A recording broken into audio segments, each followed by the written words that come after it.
ছোট পর্দার জনপ্রিয় অভিনেতা জাহির আলভির স্ত্রী আফরা ইবনাথ ইকরার রহস্যজনক মৃত্যুর ঘটনায় বর্তমানে উত্তাল গোটা বিনোদন অঙ্গন ও নেট দুনিয়া। সামাজিক যোগাযোগ মাধ্যমে এই ঘটনা নিয়ে চলছে ব্যাপক আলোচনা ও সমালোচনা। অনেকে এই অকাল মৃত্যুর জন্য সরাসরি অভিনেতাকে দায়ী করছেন, আবার নেটিজেনদের একাংশ প্রশ্ন তুলেছেন ইকরা কেন আত্মহত্যার মতো চরম একটি পথ বেছে নিলেন। পরিস্থিতি যদি এতই খারাপ থাকে তবে তিনি তো চাইলে বিচ্ছেদের পথেও অনায়াসে হাঁটতে পারতেন। নেটিজেনদের এমন মন্তব্যের পর এবার বিষয়টি নিয়ে কড়া ভাষায় নিজের প্রতিক্রিয়া জানিয়েছেন জনপ্রিয় অভিনেত্রী শবনম ফারিয়া। আমাদের সমাজের মানুষের দ্বিমুখী আচরণের তীব্র সমালোচনা করে সামাজিক মাধ্যমে তিনি বলেন, কেউ আত্মহত্যা করলে সবার খুব মায়া হয়, আর আত্মহত্যা না করে ডিভোর্স হলে সবাই বলেন খারাপ মেয়ে, নষ্টা, বাচ্চার জন্য বিয়ে টিকাতে পারল না। একটু ছাড় না দিলে কি বিয়ে টেকে?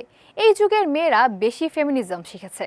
সমাজের মানুষের কটাক্ষের এখানেই শেষ নয় উল্লেখ করে ক্ষুব্ধ ফারিয়া আরও বলেন, বিচ্ছেদের পর কোনো মেয়ে যদি নতুন করে আবার বিয়ে করেন তখন সমাজ বলে কত নম্বর বিয়ে, এইটা কতদিন টিকবে দেখব, এত ঢং কইরেন না জামাই নিয়ে, এটাও টিকবে না। সমসাময়িক নানা সামাজিক ইস্যু নিয়ে বরাবরই স্পষ্টভাষী শবনম ফারিয়া।